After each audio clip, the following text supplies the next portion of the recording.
Ayan, hello, hello, ang ating kare-kare. Kumukulo na po siya. Ayan. Lalagyan na po natin na ng peanut butter at medyo malambot na po yung kanyang karne. Ayan, so ilalagay na po natin.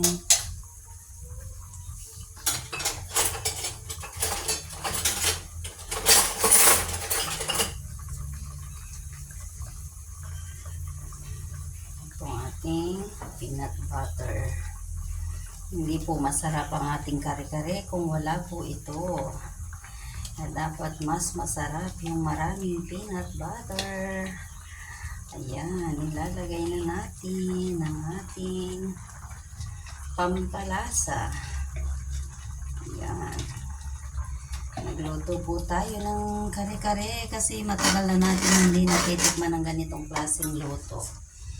Kaya sumubok tayo muli para matikman muli ang ating kare-kare. Ayan po, ginisa lang yan sa bawang sibuyas, tapos pinakuluan. Ayan, minix ko na po yung kanyang peanut butter. Kasi after kong i-mix ito, ilalagay ko naman yung kanyang gulay. Ayan, ganyan lang po kasimple yung aking pagluluto. Bawang sibuyas, gisa-gisa. Pero pinakuluan ko muna yung kanyang karne para lumambot na siya. Para pag ginisa mo siya ng ganito, hindi siya matagal lutuin. Ayan, naging na po siya. Naging creamy na yung ating sauce dahil po nilagay na yung kanyang peanut butter. So, i-add ko na rin yung gulay kasi madali na lang lutuin yan. Pag ganyan na ang itsura, ayan. So, mabilis na lang yan, mabilis na siyang maluto pag ganyan na yung itsura. Na ihalo na yung kanyang peanut butter at saka gulay. Ayan po. Hindi nga lang siya masyadong makulay kasi hindi ko siya nilagyan ng maraming kulay. So, ganyan po ang pagluto ko ng kare-kare. Ayan. So, mas masarap siguro kung ilalagay na natin lahat yung kanyang peanut butter, Ayan po. Ilagay na lang natin para kasi sayang na rin naman tong tira kung mag-iiwan pa tayo. Kaya ilagay na lang natin lahat ito para mas malasa. Ayan. Ang ating kare-kare. So, sino po ang nakakakilala ng lutong kare-kare na to ng mga kapangpangan? Yan. Ang sinagad na po, sinimot na. Sinimot na. Diyos ko, kanya man na yata kaninine. Mga pasubo naman mga nga na ako. Yan, lalo ni Bunso. Paborito niya po ito. Ayan. Dadagdagan natin ng peanut butter. Naku, ang dami ng peanut butter. Ang sarap nito. Makrimi, makrimi. Ayan, ang ating kare-kare, pata ng baboy. Ayan po. Sauce pa lang, ulam na.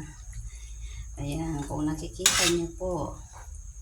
Ayan, malambot na rin po yung ating gulay kasi pinakuluan ko na po yan dun sa sabaw ng karne kanina para hindi masayang. So, yun na rin yung pinanghalo ko po. Ayan, napaka-creamy ng aking tawag nito, kare-kare. Pork kare-kare. Ayan po ang ating ulam. Ayan. Ayan. Minikos-mekos ko lamang siya. Para lalong sumarap si mekos-mekos. Ayan na. Okay na po ang ating pork kare-kare. Ayan na po. Kain na po tayo with matching bagoong. Tikman natin kung okay ang kanyang lasa.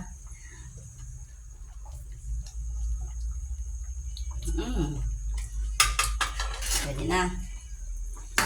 Medyo matabang-tabang lang siya ng konti. Pwede naman natin siyang lagyan ng konting asin. Ayan. Ayan. Pwede na po yan kasi pwede naman siya dagdagan ng bagoong if ever, yung alamang, kung halimbawang natatabangan pa sila. Pero para sa akin, okay na po yan. Ayan, nakapagluto na naman tayo ng isang menu for today. Ayan. Yan po ang ating ulam for today. So, sino pong gusto ng ating kare-kare? Halina po kayo kumain.